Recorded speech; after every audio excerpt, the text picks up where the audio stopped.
मान्सूनच्या परतीच्या प्रवासाला सुरुवात झाली आणि रात्रीपासून मुंबईच्या अनेक भागामध्ये पाऊस बरसतोय। कांदिवली, बोरिवली, मालाड, अंधेरी, दहिसर, गोरेगाव, विलेपार्ले, सांताक्रूजसह मुंबई उपनगरातील अनेक भागामध्ये पाऊस सुरू आहे। येत्या 3 तासांमध्ये मुसळधार पावसाचा अंदाज हवामान खात्याने वर्तवला आणि पुढील 2 ते 3 दिवस मुसळधार पावसाची शक्यता वर्तवण्यात आली आहे। घाट विभागाला ऑरेंज अलर्ट देण्यात आलेला आहे। रात्रीपासून मुंबईच्या अनेक भागामध्ये पाऊस बरसतोय आणि वाहतुकीवर परिणाम झालेला आहे। तर इकडे आपण पाहताय की चेंबूरच्या दिशेने जाणारी मोनो ही वडाळ्यामध्ये बंद पडलेली आहे। सर्व प्रवासी सुखरूप आहेत। 17 प्रवाशांची सुटका करण्यात आलेली आहे। कृष्णा सोनरवाडकर आमचे प्रतिनिधी या संदर्भातली अधिक माहिती देतील। कृष्णा, सध्याचे अपडेट्स।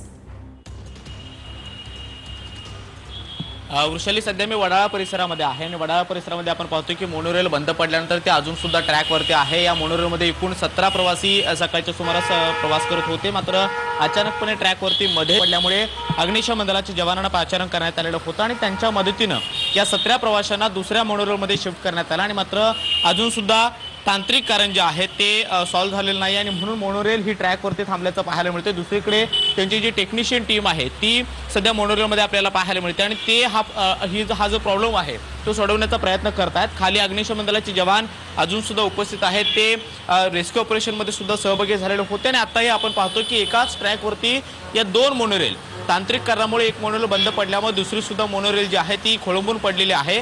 वडाळा परिसरातली ही सगळी दृश्य आहेत आणि ट्रॅकच्या समोर आपण पाहतोय की एक मोनोरेल जी ही बंद पडल्याची आपल्याला पाहायला मिळते, मात्र त्याच्या मागे सुद्धा अजून एक मोनोरेल सुद्धा इथे अडकून पडल्याचं पाहायला मिळतं आहे। रात्रभर मुसळधार पाऊस सुरू आहे आणि त्यामुळे या पावसाचा वाहतुकीवरती परिणाम होताना पाहायला मिळतो। लोकल सुद्धा काही मिनिटं उशिरा धावतात, मात्र दुसरीकडे मोनोरेलनं जे लोक प्रवास करतात किंवा पावसामध्ये खास करून मोनोरेलचा आधार घेतला जातो की लवकर आपल्या ज्या योग्य ठिकाणी पोहोचता यावं, मात्र अशा वेळेला पावसामध्येच मोनोरेल वारंवार बंद पडत असल्याच्या तक्रारी सुद्धा सातत्यानं समोर येताना पाहायला मिळतात। कारण मुंबईमध्ये याच्या आधी जेव्हा मोठा पाऊस झालेला होता, जेव्हा लोकल पूर्णपणे विस्कळीत झालेली होती, तेव्हा सुद्धा मोनोरेलमधून प्रवास करणाऱ्या प्रवाशांची संख्या अधिक होती, मात्र त्यावेळेला सुद्धा मोनोरेल अचानकपणे बंद पडल्यानंतर साधारणतः 3 तास लागून रेस्क्यू ऑपरेशन करून लोकांना बाहेर काढावं लागलेलं होतं। मात्र आताही आपण पाहतोय की टेक्निशियन टीम मोनोरेलची जी आहे ती आपल्याला आतमध्ये पाहायला मिळते, ती अडचण सोडवण्याचा प्रयत्न करतायत। मात्र सकाळच्या सुमारास जेव्हा सगळे नोकरदार लोक जे आहेत जे आपल्या कामाच्या ठिकाणी जात होते, तेव्हा मोनोरेलमधून एकूण